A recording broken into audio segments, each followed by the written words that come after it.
आप देख रहे हैं डीएनए लाइव। हमारे चैनल से जुड़ने के लिए चैनल को सब्सक्राइब करें और आपके विचार कमेंट। यूपी की जेल में बंद पूर्व आईपीएस अमिताभ ठाकुर की हालत नाजुक। अमिताभ ठाकुर की गिरफ्तारी पर जांच अधिकारी को कोर्ट की फटकार। कोडीन माफिया मौज में, भ्रष्टाचार उजागर करने वाला जेल में। साहब, यूपी में कोडीन माफिया रास्तों पर कब्जा कर रहा है, सरेआम अवैध खनन कर रहा है, खुलेआम धमकियां दे रहा है।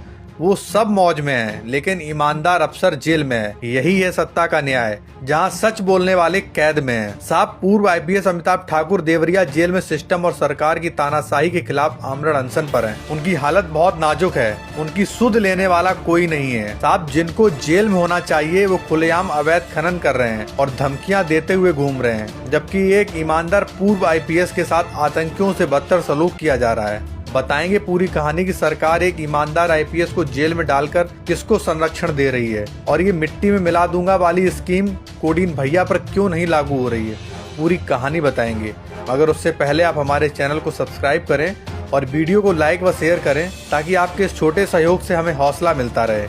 अब आते हैं सीधे मुद्दे पर। साहब, इस अमृत काल में पूर्व आईपीएस अमिताभ ठाकुर देवरिया जेल में आमरण अनशन पर है, और उनकी मांग क्या है? वो पुलिस से अपनी गिरफ्तारी या यूं कहें पुलिसिया अपहरण का सीसीटीवी फुटेज और सीडीआर मांग कर रहे हैं, ताकि उनके साथ हुए पुलिसिया अपराध का सच सबके सामने आ सके। लेकिन सरकार और प्रशासन ने साफ साफ संदेश दे दिया है कि इस अमृत काल में सरकार ऐसे कोई सबूत देने वाली नहीं है जिससे उनकी हिटलरशाही सरेआम उजागर हो जाए। साधारण भाषा में कहें, पुलिस ने सबूत देने से इनकार कर दिया है। साहब, इस प्रदेश में 2 कौड़ी के बाहुबली और कोडीन माफिया का सत्ता का संरक्षण है। वो रास्तों पर कब्जा कर रहे हैं, सरेआम अवैध खनन कर रहे हैं, खुलेआम धमकियां दे रहे हैं। वे सब आजाद हैं। माफिया नशा बेचकर राज कर रहा है और हमारी पुलिस उनको सलाम ठोक रही है। ईमानदार अफसर भ्रष्टाचार और सिस्टम के खिलाफ आज आवाज उठाए तो उसे जेल में ठोक देंगे। यही फर्क है आज के कानून और मिट्टी में मिला दूंगा वाली स्कीम में।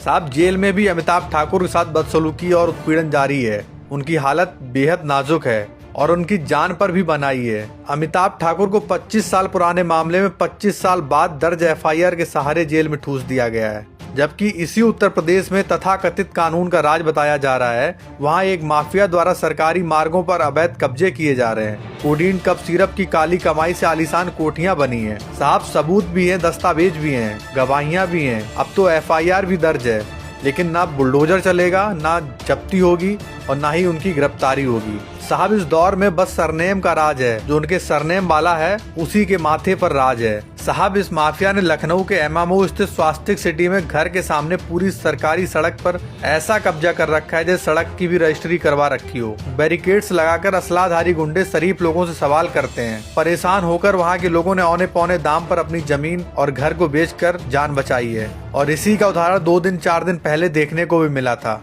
जहां पर माफिया के नाम पर सरेआम धमकी दी जा रही थी, लेकिन कोडीन भैया के सामने आंखें मूंद ली जाती हैं। बहरहाल साहब, कहीं अगर गलती से औरंगाबाद खालसा एलडीए की फाइल निकल गई ना, तो बाहुबली में सिर्फ बाहु बचेगा, बल निकल जाएगा। साहब, भाजपा की डबल इंजन नहीं बल्कि डबल स्टैंडर्ड की सरकार है, जो सच बोलने वालों को कुचलती है और अपराधियों को संरक्षण देती है। साहब, सत्ता के संरक्षण में बाहुबली माफिया कोई भी हो सकता है, लेकिन इतिहास का अमिताभ वही होता है जो भ्रष्ट और जातिवादी व्यवस्था के सामने झुकता नहीं है, अंगद के पैर की तरह स्थिर खड़ा रहता है। साहब, इस समय सीएम योगी की सरकार और प्रशासन की नजर में सबसे बड़ा अपराधी जबरिया रिटायर आईपीएस अमिताभ ठाकुर ही है। वे अपने साथ हो रहे अन्याय को लेकर बेहद भयभीत हैं। उनको डर सता रहा है कि उनका कहीं सरकार एनकाउंटर न करवा दे।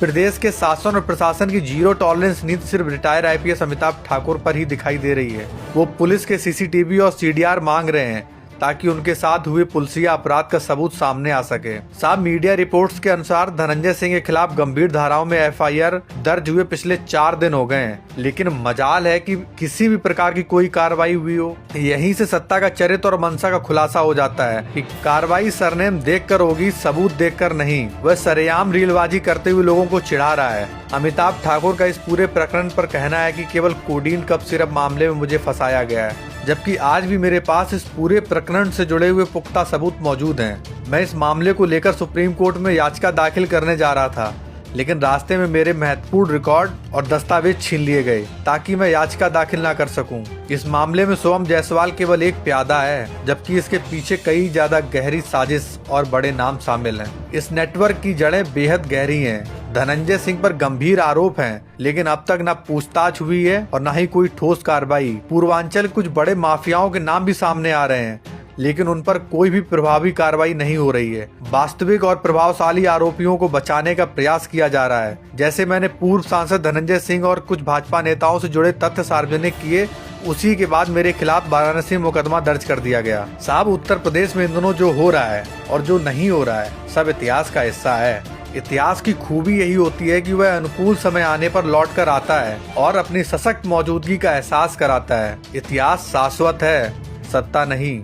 जब तमाम सबूतों के बावजूद माफिया खुलेआम घूम रहे हैं, क्या योगी सरकार द्वारा किया जा रहा अमिताभ ठाकुर के साथ अन्याय सही है?